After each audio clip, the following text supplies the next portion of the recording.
방금 소개받은 서울청 사이버수사대 팀장 조승록 영감입니다. 제가 강의를 좀 다녀봤는데 오늘이 가장 긴장되는 것 같아요. 이렇게 어린 친구들을 상대로 강의는 처음이니까 좀 서툴고 약간 떨리는 게 있는데 이해해 주실 거죠?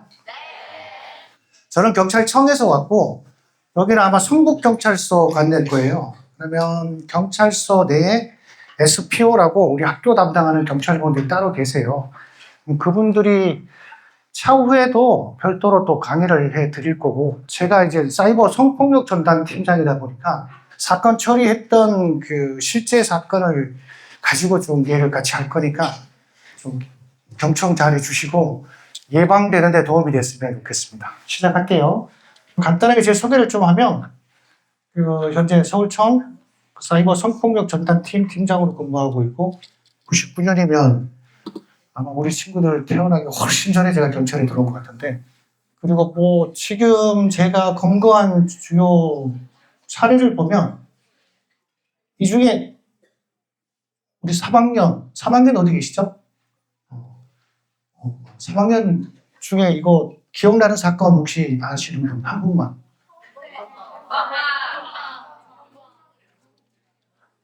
이거 엠번방 이거만 한 거예요?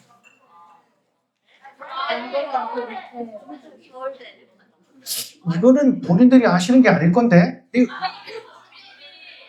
조주비리 이거는 서울대생들이 법대하고 이쪽 애들이 범죄를 저지른 사건이에요. 이거는 모르시나? 자경단, 목사방, 김노관이라고 최근에 나온 사건인데, 뭐 간단하게 하면 이걸로 해서 작년에 삼성행복 대상이라는 큰 상도 받았고, 그 다음에 이거는 이 조주비 박사방 사건 관련해서 넷플릭스 사이버 지옥이라는 그 다큐멘터리 할 때 촬영했던 내용이고, 이거는 김노관 하면서 용감한 정사들 출연했던 내용이고, 그 외에 우리 팀원들 저 빼고 다 잘생겼죠? 자, 본격적으로 들어가서 보니까 뭐 제가 어릴 때 겪었던 내용들은 거의 뭐 이게 오프라인에서 온라인으로 옮긴 것뿐이지 거의 비슷하더라고요. 이제 사이버 빌링이라고 하는데, 사이버 폭력이란 뭔가 보면은 뭐 메일, 메신저, SNS 등 정보통신망을 이용해서 개인이나 집단이 특정인을 의도적이고 지속적으로 괴롭히는 모든 행위를 사이버 폭력이라고 해요. 유형을 보면 언어폭력, 따돌림, 성폭력, 스토킹, 갈취, 강요 유형. 그 유형이랑 예시를 좀 살펴보면, 언어폭력은 욕설, 조롱, 악성 댓글을 반복하는 행위. 그 다음에 따돌림, 이거는 단체 채팅방에 배제, 집단 공격하는 행위. 사이버 성폭력은 성적으로 모욕하거나 촬영된 영상물을 유포, 그 다음에 딥페이크도 마찬가지, 제작, 유포, 시청, 소지, 모든 행위를 사이버 성폭력이라고 해요. 그 다음에 사이버 스토킹, 이것도 반복적 문자, 음성, 영상으로 공포, 불안 이런 걸 유발하는 모든 행위를 통틀어서 사이버 스토킹. 요즘 스토킹 범죄에 대한 일반 처벌 조항도 많이 세졌어요. 그 다음 이제 사이버 갈취 강요. 이거는 말 그대로 오프라인에서 온라인으로 옮겨놓은 거예요. 뭐 학교 다닐 때 우리는 어릴 때 뭐 삥 뜯긴다고 했었는데 똑같은 거예요. 사이버상에서 뭐 요즘 친구들 많이 하는 게임 아이템, 사이버 머니 이거 나한테 보내라, 아니면 또 강제로 뺏고 하는 행위, 모든 일련의 행위들을 이렇게 통틀어서 이런 유형으로 나눠놓은 거고요. 뭐 유형 용어를 보니까 뭐 이런 게 있더라고요. 뭐 떼카, 감옥, 셔틀, 방포, 뭐 앞에 있는 말 다 그런.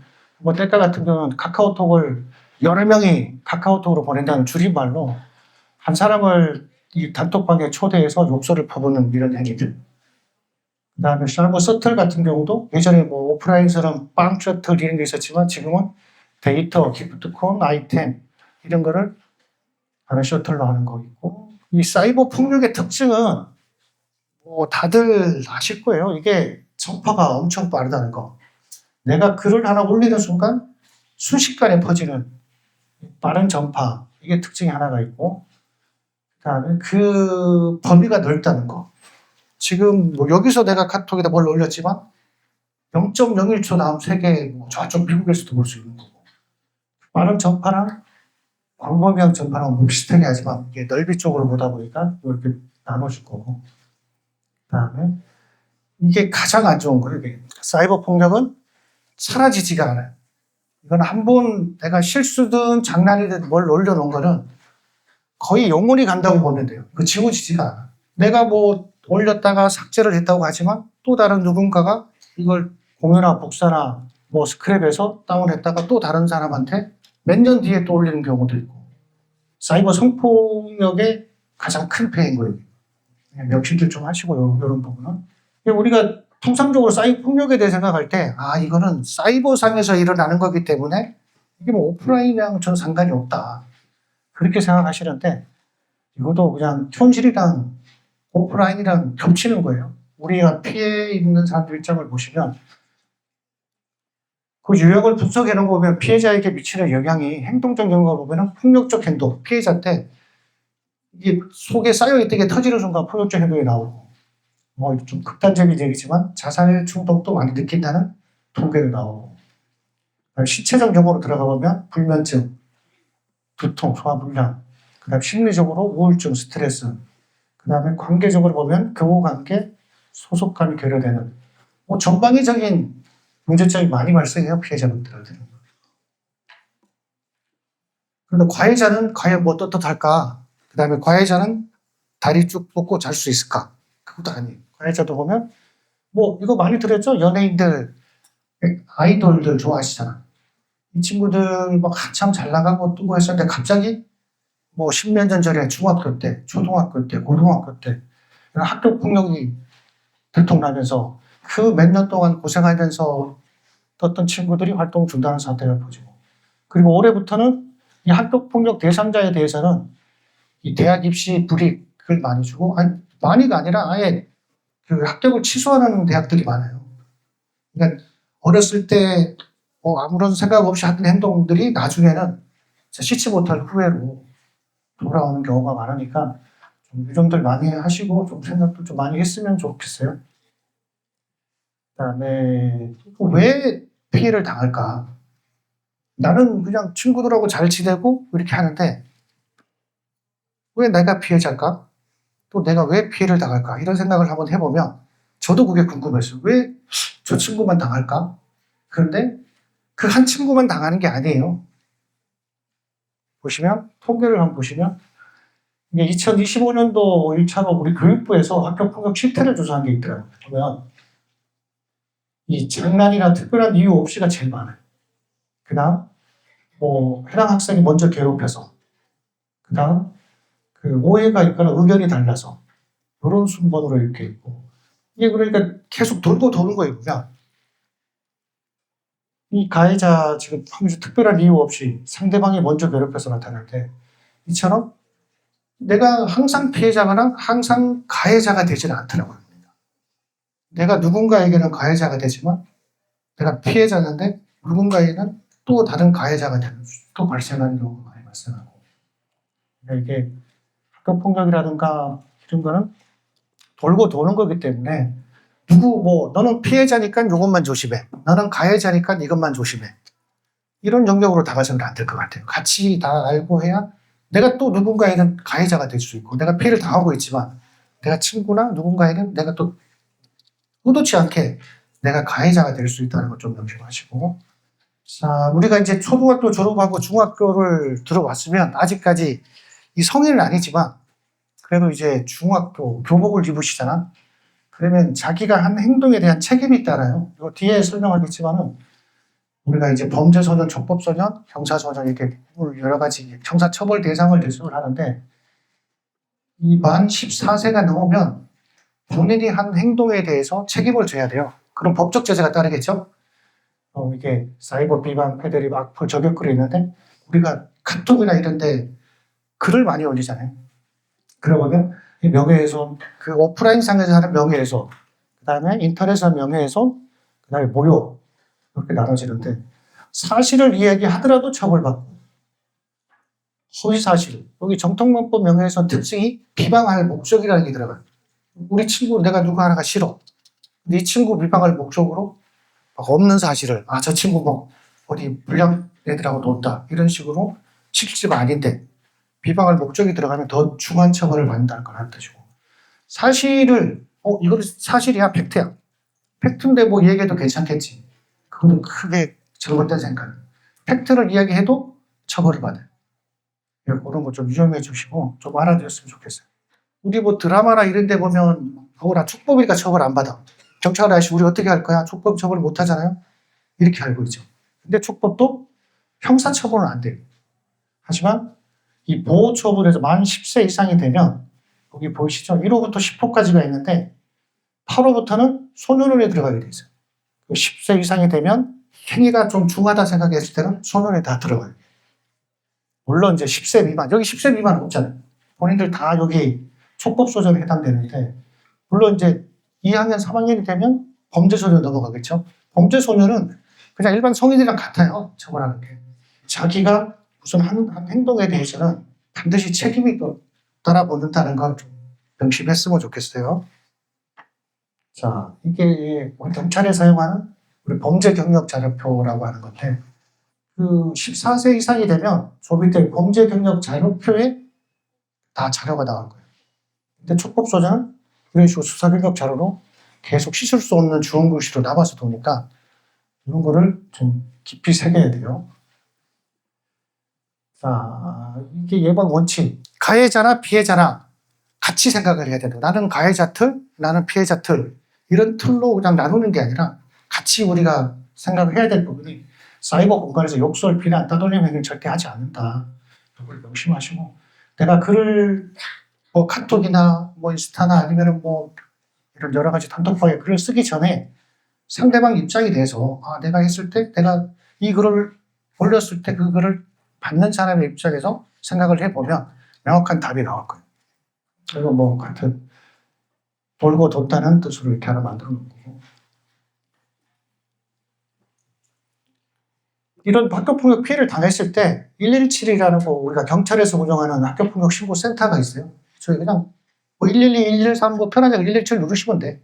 그래서 상담 다 해주실 거고, 우리 학생들 뭐 새벽에도 하고 수업 시간에 하는 친구들도 있더라고요. 사소한 거 뭐 거짓말로 이렇게 신고하시면 안 돼요. 진짜 내가 피해를 입었을 때 신고를 하셔야지, 그 뭐 단순히 그냥 장난치다가 한 거 이런 거 갖고 막 신고하시면 과부하 걸려서 진짜 피해 보는 친구들을 도와줄 수 없는 경우가 생기니까 신고하실 때도 좀 잘 생각하셔갖고 신고를 좀 해주시고, 한국도 마찬가지 경찰청은 117, 그 다음에 청소년 상담센터는 1338, 교육청은 뭐 1599, 7111. 모든 내용은 비공개로 하니까 걱정 안 하실 텐데. 자, 오늘 제가 중점적으로 할 거는 이 사이버 성폭력 범죄에 대해서 좀 설명을 하려고 하는데, 이 성폭력 범죄가 뭐 지금 중학교 1학년 들어오신 학생들 좀 낯설고 생소한 얘기일 수도 있고, 과연 내가 이런 걸 들어야 되나 싶을 수도 있지만 꼭 알아야 돼요. 실제로 사건 접수되고 처리한 거 위주로 좀 나중에 설명을 드릴 건데, 지금 들어오는 피해자들이 초등학교 5학년, 뭐 최고 어린 친구는데 초등학교 3학년 또 봤어. 그 다음에 대부분 미성년자들이 중학생이에요. 이제 고등학생만 돼도 애들이 안 해. 조심해야 되는 거 다 알고. 여기 앉아 계신 분들, 특히 이제 1학년 갓 들어오신 분들, 이제 갓 초등학교 때까지만 해도 부모님의 이래 틀에서 갇혀서 이렇게 이제 중학교 들어오면 약간 불리해지잖아. 그거 이게 풀릴 수가 있는 거예요. 그러다 보면 뜻하지 않게 이런 데 빠져드는 경우가 있으니까, 좀 무거운 주제지만 이렇게 좀 이걸 좀 갖고 와봤으니까 깊게 좀 주의 깊게 들어줬으면 좋겠어요. 뭐 이거 간단하게 우리 뭐 사이버 성폭력이 예전에 오프라인에서 이렇게 뭐 조두순이라는 이름을 들어봤을 거예요. 워낙 유명한 사람이니까. 최근에도 뭐 출소한 다음에 뭐 뉴스에 말이 나온다 하는데, 오프라인 하다가 비대면 비접촉 범죄가 가능한 디지털 범죄로 옮겨가고 있고, 이 디지털 범죄 또한 예전에는 단순 음란물, 불법 촬영물 이런 거 하다가 지금은 이제 아동 청소년 성착취물과 허위 영상물, 딥페이크라고 그러죠.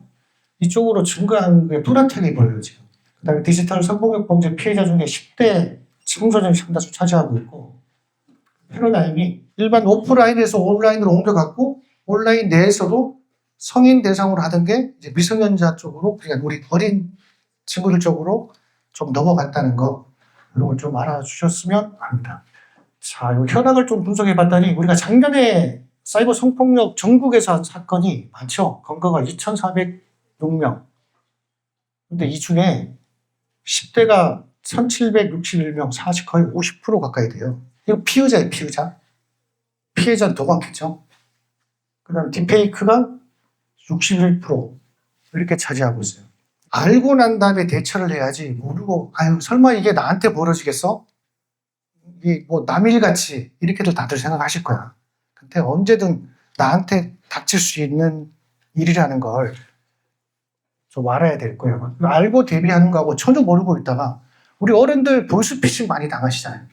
근데 그분들이 뭐 배움 지식이 약하고 좀 모자라서 당하시는 거 아니에요. 판사, 검사, 법에 대한 경찰관도 마찬가지고, 법에 대해서 누구보다도 더 많이 알고 있다고 하시는 분들이 오히려 당한 확률이 많아요. 왜냐하면 순간적으로 내가 당하면 이 모든 이 감각이 둔해져 버려요. 알고 있는 사람도 그렇게 당하는데 모르고 있는 사람은 당할 확률이 더 높겠죠. 저희가 2020년도부터 사건 시작해서 23년도부터 해서 2년을 쫓아서 검거한 친구인데, 이 사건이 이 사이버 성폭력 범죄 중에 가장 규모가 크고 가장 중한 처벌을 받은 케이스인 거예요. 지금 1심에서 무기징역을 받았습니다. 그 본인들이 아까 알지단 그 엠번방의 조주빈, 그 친구는 47년밖에 안 받았어요. 그보다 더 악랄한 친구인데, 이 사건을 소개를 좀 하면 20년 5월부터 25년 1월까지 한 5년 가까이 본인을 목사라고 칭하면서 자경단이라는, 일본 목사방이라는 이 사이버 성폭력 범죄 조직을 결성을 해요. 그 조직원들하고 텔레그램을 통해서 피해자 234명을 대상으로 가학적 성착취를 하고, 아동 청소년 성착취물을 제작, 유포, 오프라인에서 더한 행위도 했고, 이 중에 피해자가 159명이 10대예요. 다 여러분 또래, 아니면 여러분들 한두 살 많은 언니들, 고등학생들. 이런 친구들이 대부분 피해자였고, 더 충격적인 걸 보면 현황이 있죠. 우리 조직원들이 얘들 14명인데 이 중에 중학교, 고등학생 7명이에요. 이 친구들 어떤 처벌을 받았을까요? 중학생들, 고등학생들. 이 고등학생 얘도 15년 받았어요. 뭐 1심에서 범죄 조직에 대해서 약간 무죄가 나왔지만 그래도 중한 처벌을 받았다는 거 좀 알아주시고. 약간 육색 방법을 좀 보면 우리 남자애들이 다 지인 능력, 뭐 또래 여자애들, 뭐 짝사랑한 애들이 많아 보면, 이런 애들이 짓궂고 막 하니까 장난삼아 사람 얼굴에다가 다른 사람 몸을 이렇게 허영성을 만들어서 이거에 능력해달라, 이런 식으로 한동안 애들끼리 자기들끼리 좀 유행했던 게 있었나 봐요. 거기에 관심 있는 애들이 이거 방이 어디 있냐 텔레그램에, 그런 데 관심 있는 애들한테 접근을 해서 우리 텔레그램 방에 이것만 전문으로 하는 방이 있다, 너 초대해줄게. 그러면 네가 여기 이 방에 들어오려면 네가 경찰인지 기자인지 알아야 된다. 그러려면 네가 일단 딥페이크를 해서 영상 만들어 우리한테 보내라. 그리고 보내고 그럼 텔레그램 방에 초대를 해줘요. 그럼 그 방에서 일단 요거 같이 뭐 개인정보 설정 이거 다 지워라, 전화번호 노출되게, 이렇게 유도를 하고, 요거까지 딱 되면 그런 식으로 연락처 추가, 그런 식으로 이렇게 하면 이제 이 핸드폰 번호라든가 얘에 대한 거는 다 틀리는 거지. 뭐 우리 SNS 타고 들어가면 다 나오잖아요. 학교 어디 다니고 친구는 누가 있고, 몇 번만 타면 한 명에 대한 신상 정보가 다 공개돼요. 다들 그건 다 아실 거예요. 다들 많이 하시잖아. 이렇게 한 다음부터는 얘들이 확 변하는 거예요. 네가 한 행위도 불법 행위다, 이거에 대해서 너 친구나 가족이나 알리고 경찰에 신고하겠다, 이렇게 협박을 한 다음에 이제 학생증 찍어보내, 이런 식으로 노예를 받는 거예요. 그냥. 그런 다음에 뭐 없다 그러면 자살해라, 뭐 하고 뭐 복종하고 박제당한다, 이런 식으로 이 어린 친구들을 공범화 만들어서 또 이 친구들한테 다른, 자기가 처음 했던 것 같이 다른 또 피해자를 물색해서 가지고 와라. 그래서 또 이제 거기에 범행 가담한 친구들이 14명이 되는 거예요. 공범이 돼서. 그리고 우리 여학생들 상대로 어떻게 하느냐. 우리 인스타나 뭐 X나 이런 거 많이 하죠. 지금 중학교 때 되면 성적 호기심이 있으니까 그런 걸 인터넷 검색을 많이 해. 핸드폰 다들 쓰고 계시잖아. 내가 이상한 거 못 느꼈어요? 내가 검색을 하면 내가 우리 성북동에 있는 뭐 돈가스를 좋아해. 아니면 떡볶이 좋아해. 이걸 검색했더니 그다음부터 이상하게 계속 그거 관련된 것만 막 나한테 보이지 않아요? 그게 이제 네이버나 구글에서 애널리틱스라고 하는 그런 걸 이용해서 이 맞춤형 서비스를 제공하니까 알고리즘으로. 얘는 이런 거 검색만 해? 집에 가서 PC로 또 검색을 했어. 그런데 핸드폰에 이게 또 떠. 그럼 이상하지 않아요, 그것도? 내가 로그인도 안 했는데 네이버 메일로 만약에 네이버라면 접근을 하는 순간 키워드라든가 아니면 NMB라는 게 있어요. 그게 파악이 되면서 내가 PC를 하든 핸드폰을 하든 이 사람이 뭘 이용한다는 게 다 뜨는 거예요. 알고리즘. 그러니까 여학생들 상대로는 이걸 이용해서 요거에 관심 많은 사람들이 인스타그램에 뜨는 게 이게 창으로 보일 거야. 내 또래, 내가 이런 거 검색 많이 하면 나랑 비슷한 거 검색한 친구들이 옆에 같이 떠. 그런 친구들한테 얘들이 무작위로 접근을 하는 거예요. 접근을 해서, 친하게 지내고 뭐 이런 거 관심이 많다. 너는 뭐가 관심 있냐. 이런 식으로 접근한 다음에, 아까 남학생들 상대로는 딥페이크 만들어서 보내라고 했죠. 근데 여학생들 상대로는 니께 지금 텔레그램 그런 방에서 유포되고 있다. 그럼 너 이거 지우고 살라면 이 방에 들어가서 네가 봐야 되지 않겠냐. 그래서 이 방으로 유도를 하는 거예요. 하면서 이 여자분들 상대로는 이 방에 들어가려면 넌지 확인해야 되니까 너도 간단하게 위에 상의 속옷 노출된 거 사진 보내라. 지금 여기에 당한 우리 사건에 나오는 피해자분들이 지금 우리 친구들이랑 다 똑같아요. 다 착하고 진짜 공부도 잘하고 이런 친구들이에요. 피해당한 거. 그냥 약간 좀 이런 말에 죄송하지만 이런 걸 좀 둔감하거나 아니면 좀 전에 사고 좀 쳐본 친구들은 그냥 그 정도 갖고 너 마음대로 해 이렇게 하겠지만은 착하고 순수하다 보니까 이것 때문에 친구들한테 놀림당할 것 같고 부모님 알면 부모님 속상할 것 같고 그러다 보니까 얘들 시킨 대로 계속 따라갈 수밖에 없는 거예요. 가장 이 사건 중에 제가 가장 가슴이 아팠던 사건 내용 중에 하나가 뭐냐면 아까 목사란 친구를 검거해서 밤에 조사를 받는데 밤에 카톡이 들어오는 거예요. 조사를 잡아서 들어와서 이 핸드폰을 포렌식하는 과정에 밤 11시, 12시쯤 돼서 카톡이 들어오는 거예요. 고등학교 2학년 학생인데 주인님 저 이제 자도 될까요? 일상생활을 얘가 3년 동안 계속 보고했던 거예요. 이상한 사진을 보내면서 저 이제 자도 돼요? 이런 문자가 오는 거예요. 그 보니까 피해자에 갖다 저희가 연락을 했어. 그런데 이 친구 못 믿는 거예요. 제가 뭘 잘못했죠? 그만큼 계속 당해왔으니까 저희가 경찰관이라 알려주고 하지 말라. 이렇게 하고 우리 신분을 확인한 다음에 다시 연락을 했더니 이 친구가 퍽퍽 울면서 자기 중학교 2학년 때부터 여기 잡혀 있었다는 거예요. 근데 자기가 못 벗어났던 이유가 이런 자꾸 오늘 자살 이런 얘기 많이 하는데 자기 중간중간 너무 힘들고 해서 죽고 싶었는데 자기가 만약에 여기서 생을 그만둬버리면 연락이 안 되면 이 친구가 도망간 줄 알고 부모님한테 연락할까봐 그 부모님이 아파할까봐 그래서 계속 거기 당하고 있었다. 참 저도 딸을 둘 키운 아빠인데 그거 보고 저도 한참을 울고 그 친구 이제 괜찮으니까 일상으로 돌아가려고 안내해주고 또 많이 도와줬던 기억이 나는데 그런 식으로 여자친구들 당해서 그 당한 친구들이 거의 한 100명이 되는데 그 중에 오프라인에서 심하게 당한 친구분들 한 20명이 돼요. 여기서 진짜 말로 표현할 수 없을 정도로 심하게 피해를 받으신 분들이. 방금 제가 말씀드린 거랑 같죠? 약점에 대해서 조종당하고 이런 악순환이 계속 되는 걸로 확인되고 그다음에 이 지인 합성, 그러니까 아까 남자친구들 같은 경우 합성해서 보냈잖아요. 근데 이런 것도 타인에겐 돌이켜서 피해를 일단 중한 범죄고 또 이 친구가 표적이 돼서 또 다른 지인 합성한 피해자인 내가 가해자지만 목사한테는 또 피해자가 되고 이렇게 계속 돌아가는 거예요. 이게. 특히 지금 여기 계시는 분들 초등학교 때 같은 반에 있던 남자애가 내 걸 합성을 해서 어떻게 뿌렸다 이렇게 이러면 내가 잘못한 게 아니잖아요. 당당해야 돼. 내게 이렇게 뿌려주는 거에서 부끄러워하거나 겁을 내야 될 친구는 그걸 만든 친구지. 거기에 당한 친구들이 그럴 필요 전혀 없어요. 혹시라도 그런 일을 당하면 내가 당당해야 돼. 당당하고 신고 바로 하고 그 친구한테도 강하게 어필하고 좀 그런 생각을 좀 머릿속에 좀 박아놨으면 좋겠어요. 이게 피해자다움이라는 건 없어. 피해자는 그냥 피해자인 거예요. 내가 피해를 당했는데 무슨 행동을 했기 때문에 피해를 당한 게 아니잖아요. 내가 무슨 행동을 했다 치더라도 내가 범죄의 피해자가 되라는 법은 없잖아요. 돼야 된다는 법도 없고. 무슨 피해를 입었을 때는 항상 더 당당해야 돼. 그래야 가해자들이, 쉽게 말해서 얘들이 즐기는 게 뭐냐면, 우리 사이버상의 가해를 가하고 난 다음에 피해자들이 막 겁나하고 막 두려워하고 숨는 거, 이런 걸 보면서 얘들은 즐겨. 그러다 보니까 자꾸 얘는 더 이 범죄가 더 진화하고 하는 거고, 피해자분들은 더 숨고 더 힘들어하는 거. 항상 강조하는 게, 피해자 다움이라는 건 절대로 없으니까 피해를 입으신 분들은 더 당당하게 난 피해 입은 거다. 그런 식으로 대처를 좀 했으면 좋겠어요.